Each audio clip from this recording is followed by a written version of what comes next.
What would be one of the biggest takeaway tips you could give to women in the current dating marketplace to lock down a high value guy? 20% of you can qualify for it.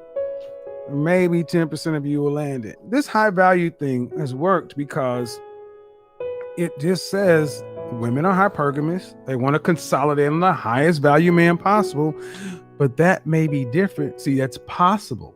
What's possible for Tina is not possible for Angie, is not possible for Hillary.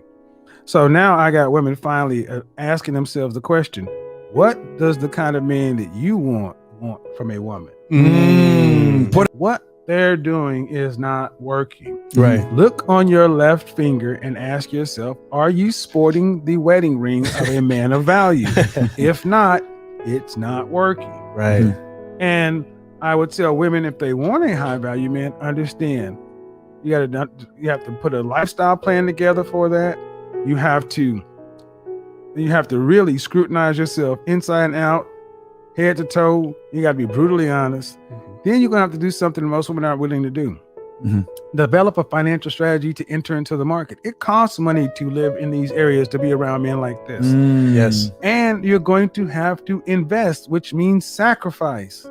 And then educate yourself. You know, if you want to be around a man who's an entrepreneur or a business owner, you have to understand the lingua franca of all these things, and then take action.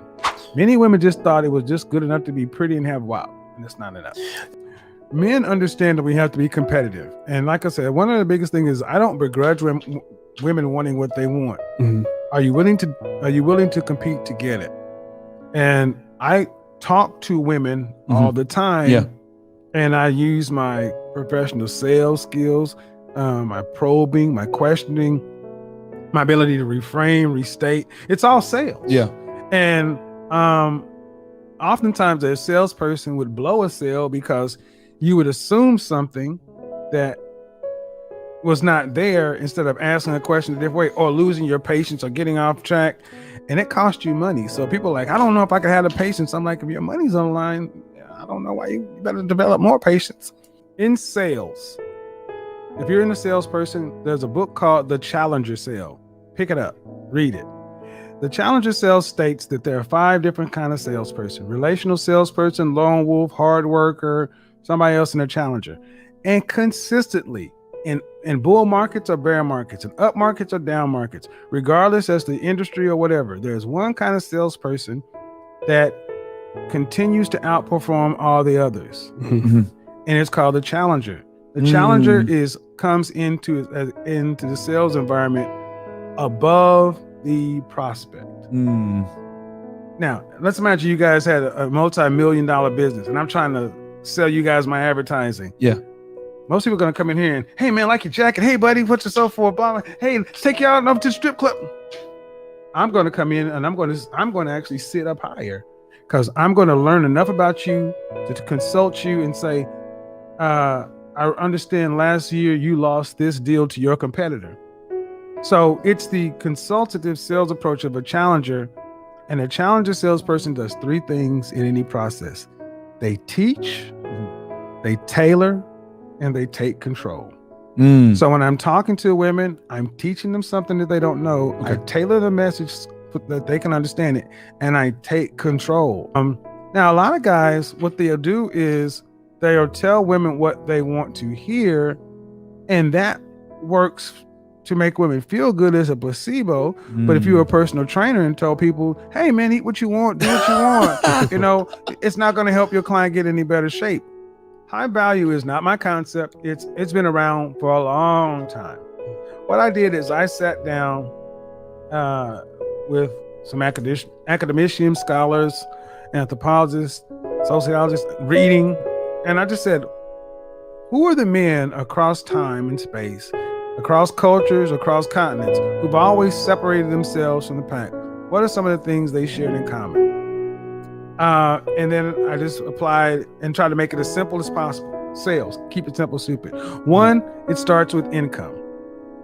We all have heard the 3 6s: 6 figures, 6 feet, 6 pack. Yep. Okay, so high value in general starts. I put a number of $10,000 a month you need to make that money over a certain length of time. Guys, anybody can have a good year. Yep. Anybody, 5 years is the target, but 3 years is when you're in striking distance. Because that each one of these characteristics or criteria lends itself to other aspects of a man as well. Third, high value men must recognize you as their peer or potential peer. Right. This is why you see older guys who are up here befriending younger guys who has that look like they can do it. It's a club. It's a fraternity, because anybody will tell you once you start getting to certain levels of success, it starts to thin out a lot. Yep. 4, it has to be what did I say?